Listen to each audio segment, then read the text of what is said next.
Moggy Miner update time. If you've seen my previous video on the Moggy Traveller, you will know that the last major job is preparing a replacement engine to replace the incorrect worn out 1100 engine. It should be a 948 unit in there because it's a 948 car. That's what it left the factory with. From the very last or penultimate month of 948 minor production, so that's what I want back in it. So the engine wants doing, and the engine bay and wiring loom, but I'm behind at the moment. I've not got as far as I wanted to, what with work and life etc getting in the way, and being between houses. The car isn't actually here, so I can't exactly go in and work in the evenings or mornings when the shifts allow. So I'm behind and I wanted to rectify that. So I had two engines. I bought a gold seal, which I am going to put in the car, and this is the cylinder head from the gold seal. I also had from a two-door scrap car I bought for parts, I also had the engine from that, which is where this cylinder head is from. However, that engine is seized solid. It's a low mileage unit, 40,000, which it had clocked up over its 20-year roadworthy life. Not a lot at all, but it was the proverbial one lady owner, and it's already yielded many useful parts which have found their way onto my car, including the back axle and gearbox. And the gearbox it's a very good box, but you can tell it's a low mileage car because third gear is the noisiest. So those 40,000 miles will have been done at low speed around town, mostly in third gear. And it was also, pretty badly coked up with carbon. So why am I not using the gold seal cylinder head? And why am I not currently using the gold seal engine? Well, the answer is timescale. I've got a deadline. I found this head to be no good. As it stands, it's scrap. I'll explain why in just a moment. The gold seal I want to do a really thorough job on, and I've not yet got the space in which to do that on the workbench. So I've decided to use the scrappers engine, and cylinder heads of course can be interchanged, that's not a problem, but I need an actual engine to put them on, a working engine. Now, because that seized engine is low mileage, there is no reason for me to suspect at the moment it is damaged in any way or needs a full rebuild. What I am hoping to get away with is just free it off, which is what I'll be doing over the next few weeks. Free it off, give it a thorough clean, inspect the bearings, hone the cylinder bores, clean the pistons, piston rings, etc., and just check for wear, and then reassemble it. I'm hoping to get away with that, just essentially free it off. Whereas with the gold seal, I'm going to town on it, have the crankshaft polished, etc., or reground as necessary, the works.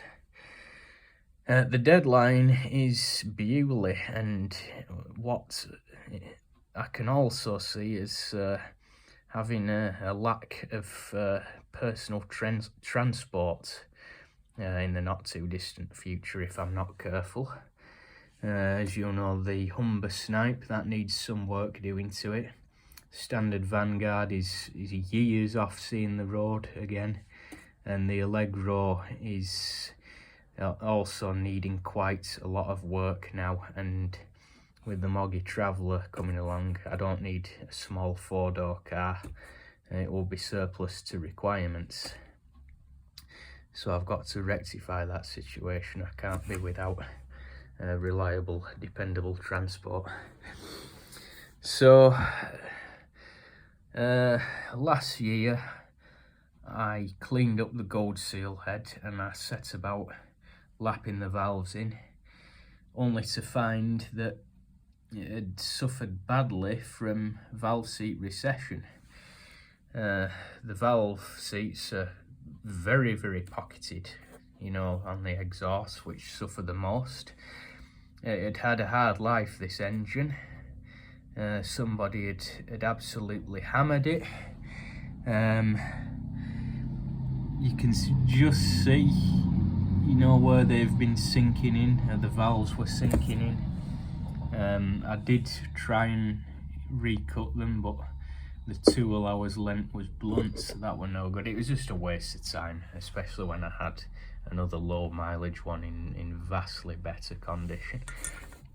But you can see here with this exhaust valve, if you can see that it is, the head of the valve is quite sunken there. You can see the valve seat. This valve has sunken into the head, and this was before the days of unleaded petrol, which everybody started panicking about at the time. So that is knackered, and if I just compare that against this one, the one in good condition, you see that there is hardly, well, there is no valve seat showing, and the head of the valve just stands slightly proud of the seat.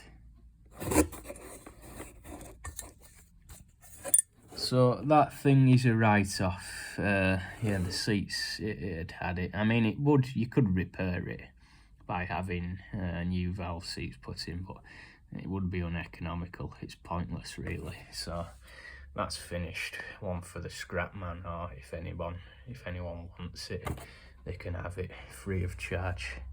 I'm not going to do anything with it. So moving on to this one, and I'll just show you one of the valves I pulled out of this. This is an exhaust valve. I've cleaned it up. As I said, they were badly corked up due to probably lots of short journeys and poorer quality oils and fuel that they had at the time. There weren't the same additives in it as there are now. Look at that.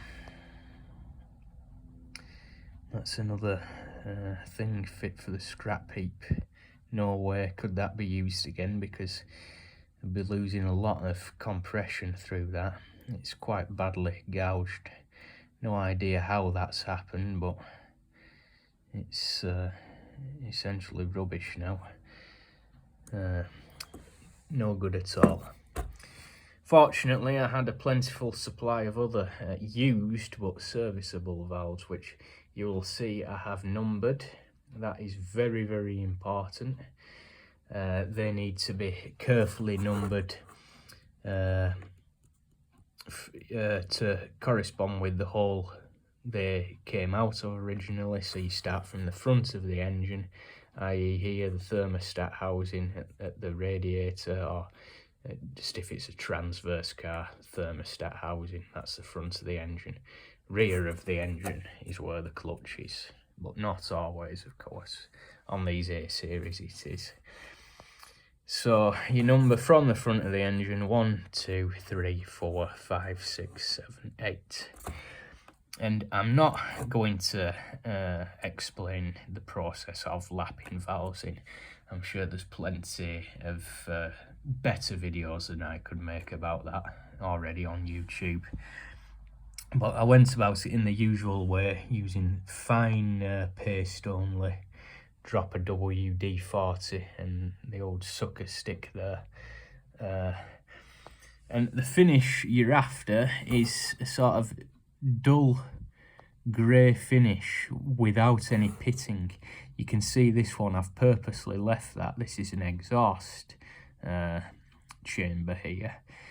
The seat, it's still just showing signs of slight pitting, so I'll do that one again. I should be able to improve that. But as an acceptable one, I've got another exhaust seat here. Come on, focus, hocus pocus. Slight, bloody hell. Slight traces there. Nothing to worry about. But just keep going until, ideally, there's a finish like this. After you've cleaned everything up prior to that, of course, the valve stems, WD-40 in them just helps lubricate them. You don't want them turning when they're dry. So yeah, it's a nice weekend job. It'd take even less time if you used new valves, but they would still need lapping in, of course. But old valves are fine as long as they are serviceable and ready to use again. I shall just show you one of those, one I've done. It's an inlet there. Again, nice, dull, even finish. Nice and smooth. Ready to run again. Valve springs, if the engine has been standing for years and years like this one, may well be worth investing in a set of new valve springs for the minimal cost, because some of these might have been permanently compressed, you know, where a valve has been standing open.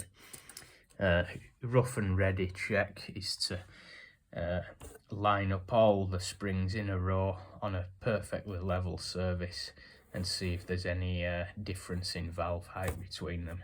Then you know the shorter ones are want replacement, so a new set of valve springs might not go amiss. So that's where I'm up to. I've got a bit more cleaning left to do, as you can see, because this needs to be as smooth as possible. I don't want that interfering with the head gasket. I'll go around this with Scotch-Brite. Everything will be thoroughly cleaned in paraffin or petrol and blown out with compressed air. You don't want any of that stuff falling into the engine, getting where it shouldn't. So it will be thoroughly cleaned, and then I shall refit the valves and springs, etc. So I am pleased with this. It's much better than that one that I started with. And I do actually here have a third cylinder head, which is a performance head. I don't know what car it's from, what engine, but I bought it off a gentleman. Paid a pretty penny for it. But it's a bolt-on modification on these small bore engines, i.e. the 948 and 1100, 950, 1100, and you can see immediately the difference in combustion chamber shape. That will give a vastly better gas flow. It's also been mildly ported as well, even though you can't see much. So you might think, well, why not just fit this one from the outset? Because it's been done, it's ready to fit. 12G295 is against, what do we have here? That's the original standard cylinder head, 2A629. Why don't I just fit this one? Well, the answer is I want a comparison. I want to run the standard factory head, and then after a few months, couple of thousand miles running on this, then I will fit that, so I can notice the better performance, you see. That's my plan. I'm expecting a noticeable gain, better pulling, hill climbing, etc., and a bit more acceleration. And it will do that with a standard camshaft and carburettor, which is well up to the job, the carburettor. No need for any twin carb setups or anything, or a HS4 or out like that. I mean, it's only a small engine. So that is where I'm up to.